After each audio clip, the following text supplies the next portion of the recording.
find the standard 31 notes in your packet, it looks like this.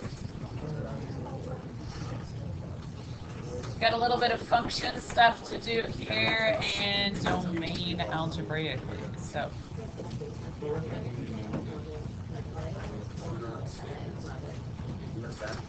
all right, guys, so we've got f of x equals, we've got g of x equals. Guys, up here. Hole punching should not be quite that complicated.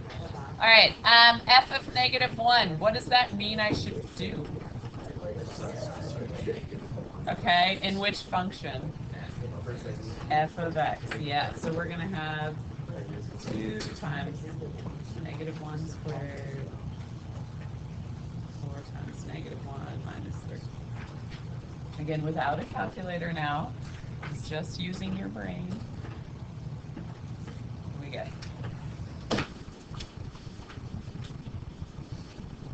Can you guys do order of operations still?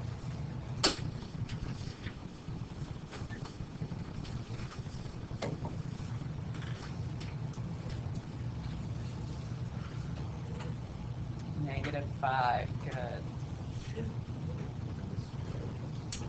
All right, questions on that one? All right, how do I do g of 2? Use the g, replace the x's with 2s.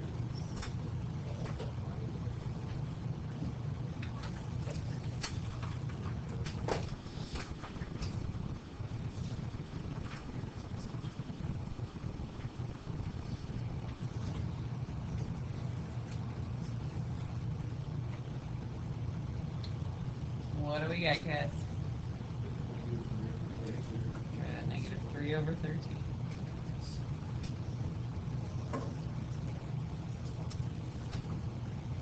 All right, what's different in C?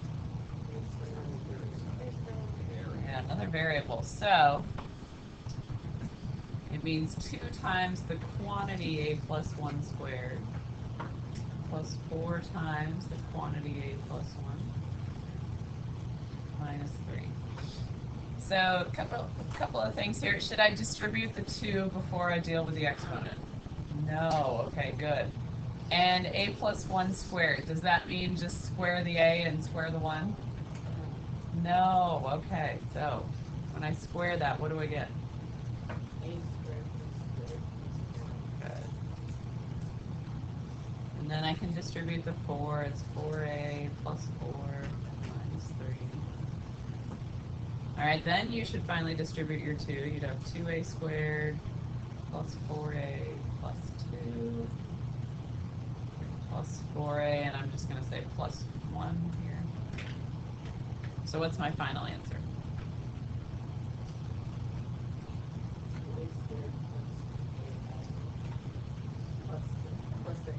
Good.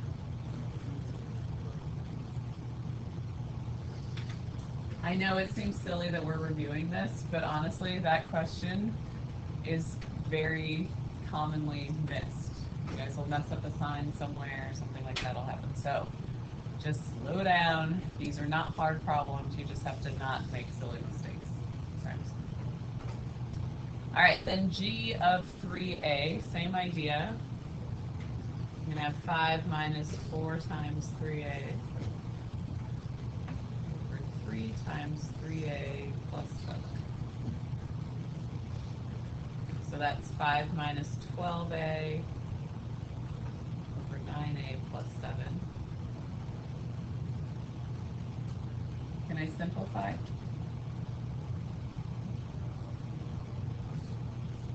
How many say, yeah, you can do some simplifying? How many say no? How many are too scared to vote? Okay. No, you cannot simplify this. You guys have said no, we're correct. You cannot reduce the 12a and the 9a because those things are being added or subtracted. It has to be an entire factor that you can reduce. So that's it. That's your answer. Okay. All right, we're good on the function composition part to begin with. We'll do more complicated stuff with that later, but not today. All right, domain and range. Okay, so very basic domain and range. If I give you a relation, which is just a set of ordered pairs, can you list for me what the domain is? What is it? 6 and 10, right? Is it 6 to 10, like everything in between 6 and 10? No, it's literally just 6 and 10. So you have to use the squiggly brackets, that's your set notation. 6, comma, 10. That's very different from just these parentheses 6, 10, right? You understand that? Don't do that. Okay, what's the range of this one?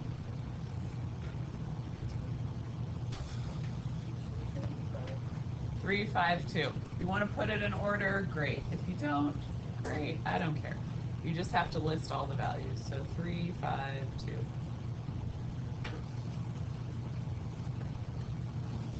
Okay, and is it a function? Yes or no? No. Why? You're right, but why? Yeah, we've got the x value of 6 that gets repeated, right? Anytime you see a repeated x value, it is not a function. Graphically, do you remember how you tell if it's a function or not? Vertical line test. Okay, and what do we look for with the vertical line test? Yeah, if it hits it twice, that's not a function. Okay, more than once is not a function. All right, so let's try letter B here. What's the domain?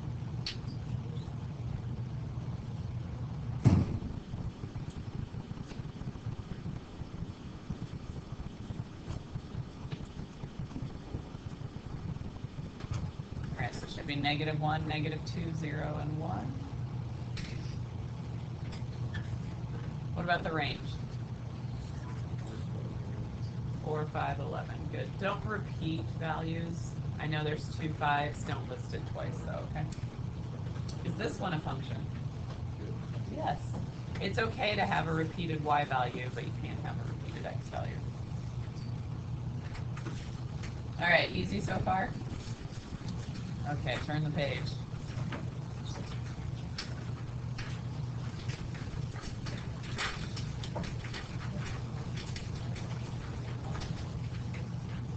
All right, so when we're doing domain algebraically, you can think about what the graph looks like, but I don't think you guys really enjoy graphing all that much. So we're going to look at a couple of rules. So there's only 2 things you have to be aware of. Ask yourself, is there a fraction?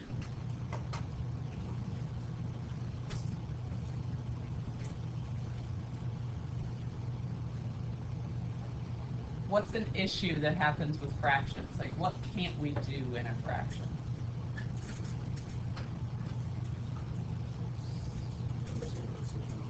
No zeros in the denominator, right? Can I divide by 0? No. So you're looking for 0 in denominator, okay?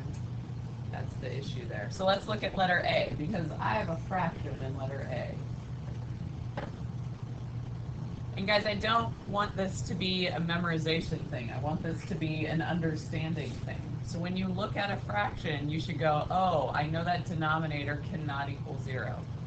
So you should think about setting the denominator not equal to 0.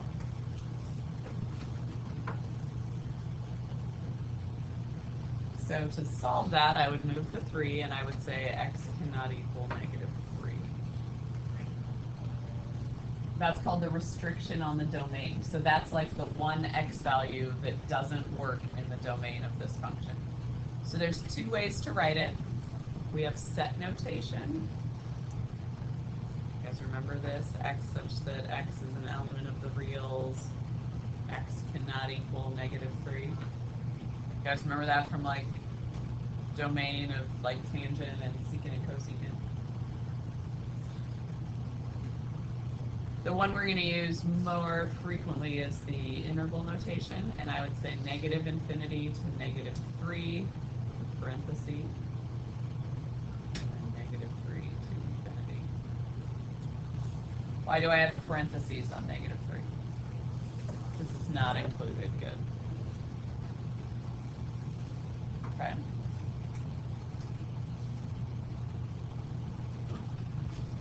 All right, so letter B, do I have a fraction?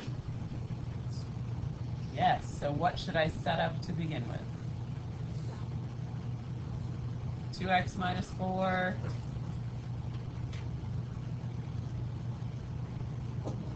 Cannot equal 0. Okay, it's you know your denominator cannot equal 0. That's what you're doing. So you're okay with me jumping to x cannot equal 2? All right, let's do set notation one more time. And then after this, we'll only do interval notation. So set notation first, then negative infinity to 2.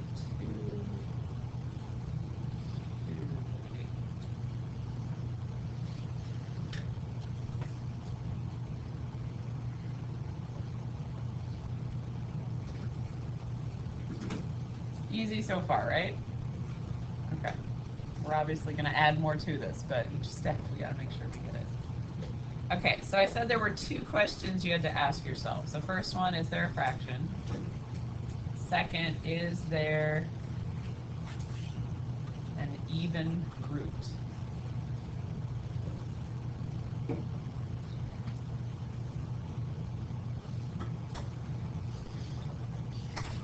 What do I mean by even root? What do you guys know? Yeah, so like square root, 4th root, 6th root, those are even roots. But if you see like cubed root, 5th root, 7th root, those are not, those are odd roots, okay?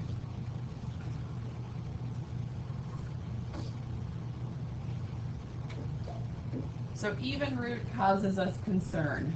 Why? What can I not take the square root of? Negative, okay? Can I take the square root of 0?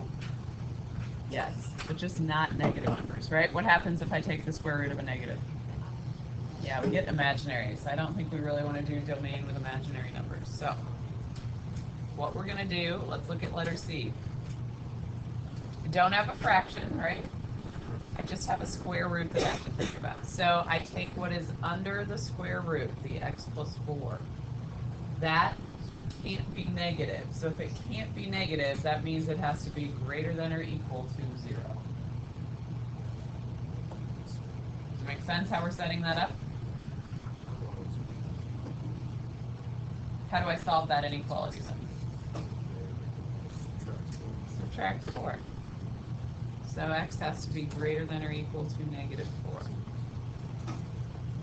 All right, but then we have to write it with good notation. So how do I write that in interval notation?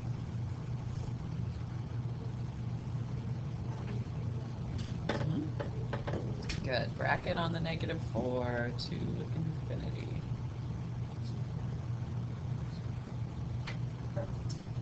Yeah.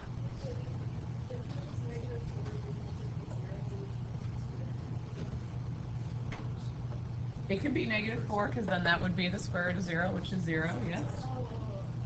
You good? Okay. It's okay to take the square root of 0. It is 0. All right, we're okay on C. Okay, let's look at D. So, again, ask yourself, do you have a fraction? Yes. Do you have an even root?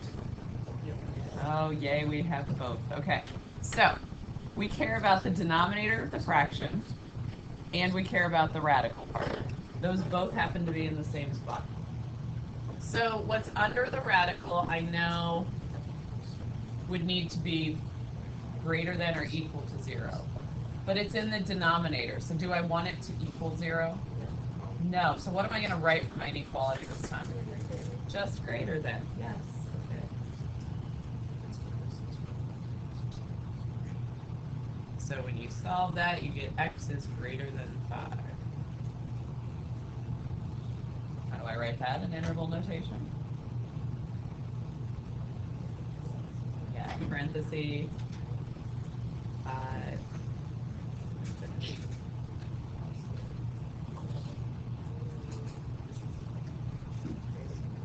Are you guys okay with why I'm ignoring the numerator of the fraction?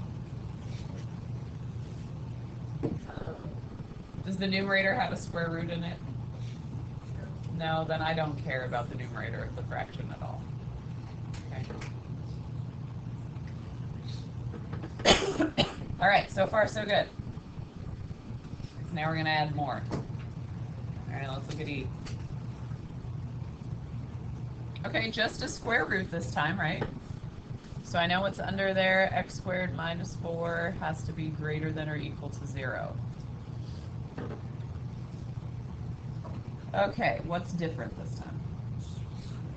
It is squared. Guys, if you thought about that, that's a parabola, right? So you're trying to think about which parts of it are above the x-axis. You don't have to make the graph, we can do it algebraically, but that's what we're talking about here. So, do you remember when we would factor and then set up a number line? Remember doing this earlier in the year? When we graphed polynomials. Maybe you blocked it out. I promise you did this earlier this year. What are the 2 points that are going to go on my number line? -2 and 2. Good. Okay, what region would be easiest to check? Yeah, plugging in 0, which is that middle section. So if I plug 0 into the first factor, I get a negative. 0 into the second factor gives me a positive. And what's a negative times a positive? Negative. Okay, will this number line alternate? Yes. Why? What do you mean by squared?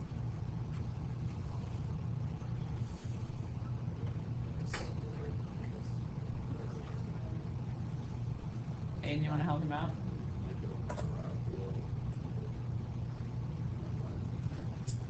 You're right, like it's just going to cross the x-axis. Okay, but like how do we know that based on the factored form? Do you remember what we look for? Multiplicity. Yeah, do I have multiplicity on any of these factors? Like, did any of the factors say, like, cubed or squared outside the factor? No, okay. If there's no multiplicity, your number line will alternate, so you don't have to check every region. All right, we're almost done with this one. Okay, look back at what the question is asking you. We want to know, when is it greater than or equal to 0? So is that the positive parts or the negative parts? Positive. What about the -2 and 2? Are those a part of this or not? Yes. So how do I write my answer? Just read it from left to right. What's as far to the left as we can go? -infinity to -2 with a bracket, right? Union 2 to infinity. Okay. You guys remember number one? Okay. All right, you try F. Actually, try F and G for me, but we'll save H to do together, okay?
Remember, try F and G, guys.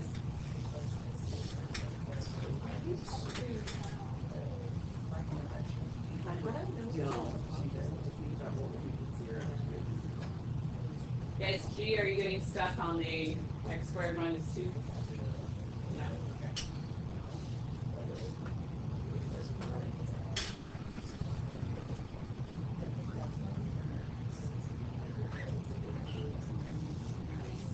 Not getting stuck. There you go.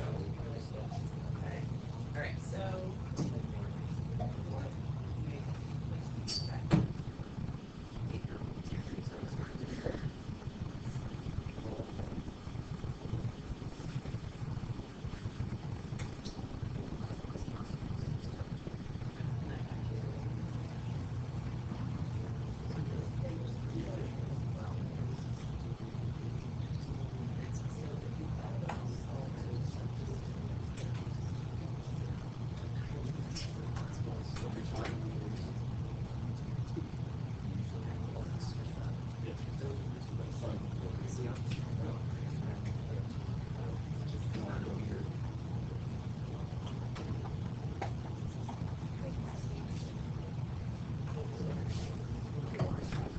All right, guys, let's look at F, and we'll go through G together because I know some of you are stuck.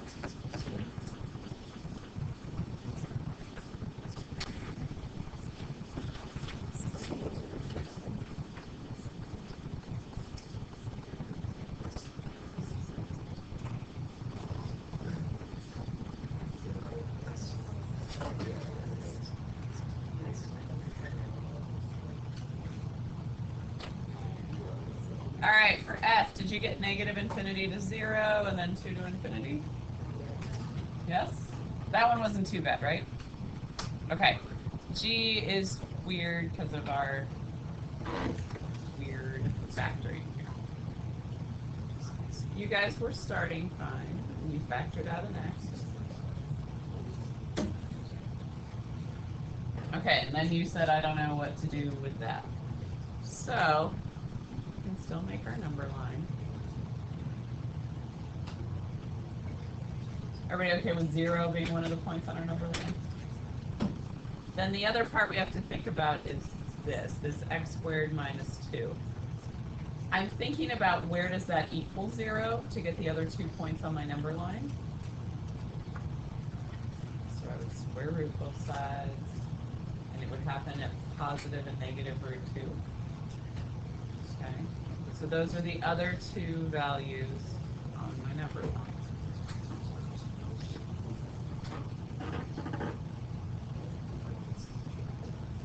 Okay, then you have to figure out something to plug in. All right, do you know what's between like 0 and root 2, or are you pretty unsure of that? 1 is in there. If you're super unsure, let's just pick a number definitely to the right of that. Like, do you agree that 5 is bigger than root 2? Right? Okay, so if I plug in a 5 in the first parenthesis would be, or the first factor would just be 5, which is positive. Then you're looking at 5 squared minus 2. Definitely still positive, right? Okay, so overall that's positive. Will this alternate? Yes, it will. Minus, plus, minus. So your answer is this little section and this. So it is bracket negative 2 to 0. Bracket, sorry, root 2. And then bracket root 2 to infinity.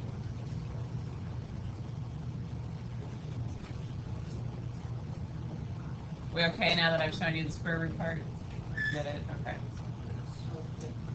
All right, H we are doing together.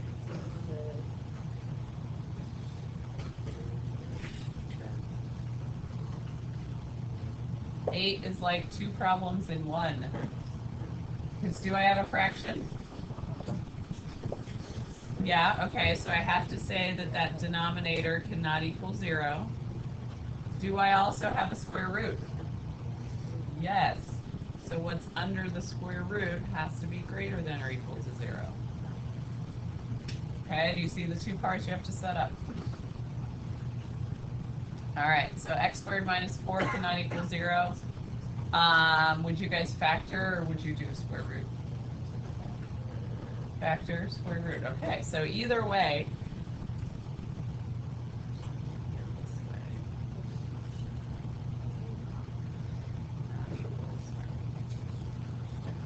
are you guys getting to x can't be plus or minus 2?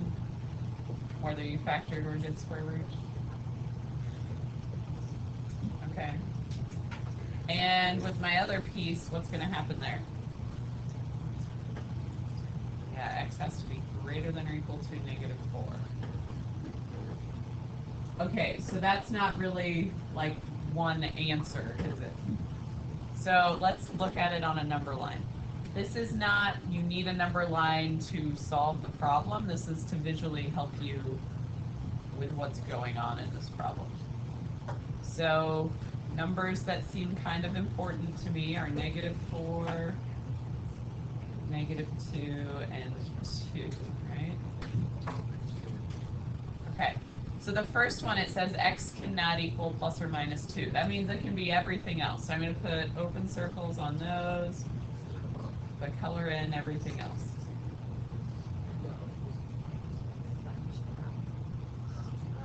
Then the second one here says x has to be greater than or equal to negative 4. That would mean a filled in dot on negative 4 and then going to the right.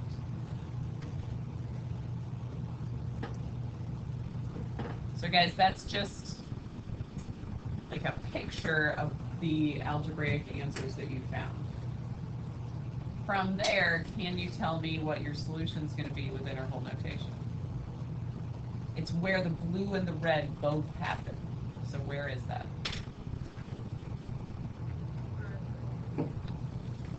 What are you saying? I can't hear all the way, Katie. Yeah, so you've got all these pieces. So it's bracket, -4,